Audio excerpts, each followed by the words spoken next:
मायावती को प्रधानमंत्री बनने के लिए किन किन शर्तों का सामना करना पड़ सकता है।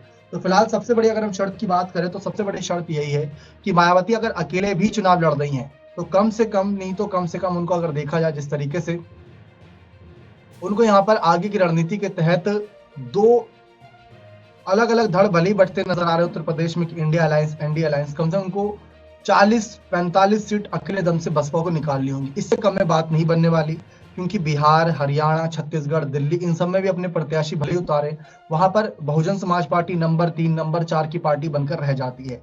लेकिन जब तक आप सीट नहीं जीतोगे तब तक आपकी बात नहीं बन पाएगी। तो कम से कम 40-45 आंकड़ा जरूरी है। ये हम इस वजह से कह रहे हैं कि मान लीजिए जो जीत का आंकड़ा है 272 का, उसमें 303 भाजपा को पिछली बार अकेले मिल गई थी और इस बार पीएम मोदी कह रहे हैं कि हम 370 भाजपा अकेले निकाल लेगी और 400 सीट एनडीए जीत जाएगी। अब जो बात आती है कि क्या 370 अकेले बीजेपी निकाल लेगी या उससे भी नीचे आंकड़ा जाएगा। अब अगर 272 से नीचे लाना है तो 40 सीट में अगर हम सेंधमारी मान ले कि हो जाती है मायावती की वजह से, तो आंकड़ा आप आकलन कीजिए कि अचानक से 40 सीट घटती है 303 में से, तो ये सीधा सीधा आंकड़ा 260 की तरफ भागेगा। ये आंकड़े की वजह से पहले ही बीजेपी बहुमत से पीछे हट जाएगी। अब बात आती है एनडीए के साथियों की। अगर माहौल बनता है विपक्ष के समर्थन में भी तो लोक लुभावने वादे करके एनडीए के साथियों को अपने साथ लाया जा सकता है। तो वहां पर एक बड़ा खेल हो सकता है अगर मायावती इस तरीके से अकेले दम से 40 सीटें निकाल लेती है। और ऐसा नहीं है कि मायावती, अखिलेश भी कोशिश करेंगे, राहुल भी कोशिश करेंगे, उनकी भी पूरी कोशिश रहेगी कि इस बार सेंधमारी की जाए, रणनीतियां बनाई जाए। लेकिन जिस तरीके से यहाँ पर चर्चा बनी हुई है वो भी एक माहौल बना हुआ है। अब यहाँ पर शिव कुमार का एक बयान सामने आया है कि जब बीएसपी का उदय हुआ यूपी में तो कांग्रेस खत्म हो गई, इसीलिए बीजेपी कांग्रेस से मिलकर ईवीएम के जरिए बीएसपी को खत्म कर रही है। सच्चाई है ईवीएम हट जाए तो मायावती जी प्रधानमंत्री। क्या ये हकीकत है? ये जनता कह रही है, हम नहीं कह रहे। यहाँ पर आपके हम लाइव कमेंट भी ले रहे हैं साथ ही साथ। लेकिन जिस तरीके से ये आगे की रणनीति है कि ईवीएम के जरिए मायावती को हराया जा रहा है। भाई अगर हम गौर करें तो ईवीएम के जरिए मायावती को रोका जा रहा है और कुछ जांच एजेंसियों के जरिए अरविंद केजरीवाल की पार्टी को रोका जा रहा है।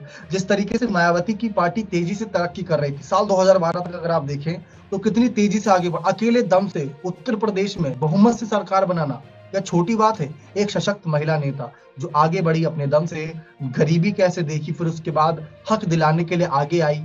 और वो महिला जिन्होंने अपने, जो कह सकते हैं कि आज के समय की महिलाओं में कितना डिफरेंस रहता है, वो महिला जिन्होंने अपने लिए, अपनी जनता के लिए अपने शौक को दाव अपने त्याग दिया। जो शौक थी, अगर आप मायावती का पहनावा देखें तो आप इनको हर एक बार हर एक फोटो में लगभग एक ही कपड़ों में देखेंगे।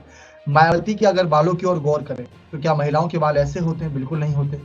वक्त बचे इसीलिए बाल छोटे हैं, ज्यादा वक्त ना जाए उसमें। कपड़े अलग अलग रंग के नहीं पहनते जो महिलाओं को शौक रहते हैं।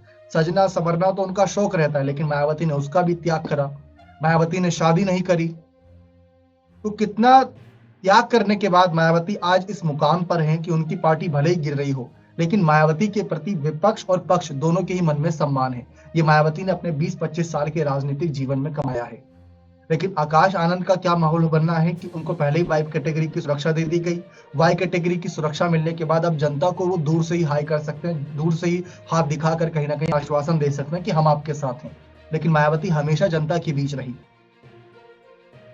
आप सोचिए कि अगर गेस्ट हाउस कांड में कोई और महिला होती तो क्या वो इस तरीके से वापसी कर पाती?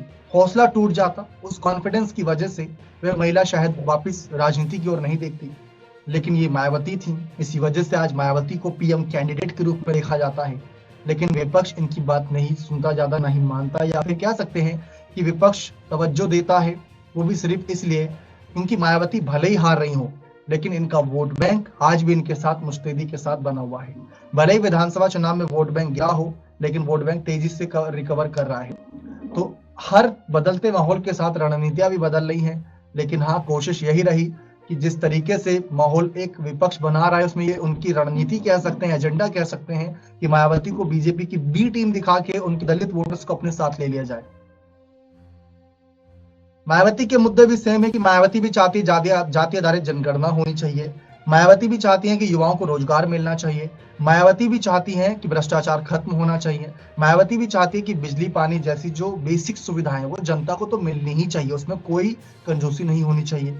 आज के समय में अगर हम आपसे सवाल करें, उत्तर प्रदेश में अखिलेश की आपने सरकार देखी, योगी आदित्यनाथ की आपने सरकार देखी और आपने मायावती की सरकार देखी, मुलायम सिंह यादव की सरकार देखी, लेकिन सबसे बेहतर कानून व्यवस्था किस सरकार में थी? हम आपसे एक सवाल करते हैं, आप बताइए कि सबसे बेहतर कानून व्यवस्था किस सरकार में थी? योगी आदित्यनाथ के समय देखा जाए तो केंद्र सरकार का भी उन्हें समर्थन है, क्योंकि केंद्र में भी बीजेपी है और राज्य में भी बीजेपी है। लेकिन मायावती के समय मायावती उत्तर प्रदेश में बसपा अकेले थी, देश में उनकी केंद्र में तो सरकार नहीं थी। तब मायावती ने अपना वो माहौल जो बनाया था वह देखने लायक था। तो ये चर्चा काफी लंबी और काफी लंबे समय तक चलेगी। यहाँ पर आप सभी के सवाल, आप सभी के जवाब, और जिस तरीके से हमने आपके यहाँ पर पूरी कोशिश करी कि आप सभी के सवालों के जवाब दिए जाएं। रणनीति यही है कि मायावती को लेकर शर्तें ये हैं कि पहले तो वो सीटें निकाले, क्योंकि कुछ विश्लेषकों का ये कहना है कि अगर मायावती गठबंधन में भी जाती है तो वहां बार्गेनिंग नहीं कर पाएंगी, यानी ये नहीं कह पाएंगे कि भाई हमें ये पद चाहिए, हमें वो चाहिए, वहां पर नहीं कह पाएंगे, क्योंकि आप अपने सांसदों पर इस वक्त कॉन्फिडेंस नहीं हो। वो आपके सांसद कभी भी आपका साथ छोड़ सकते हैं। तो भाजपा की लिस्ट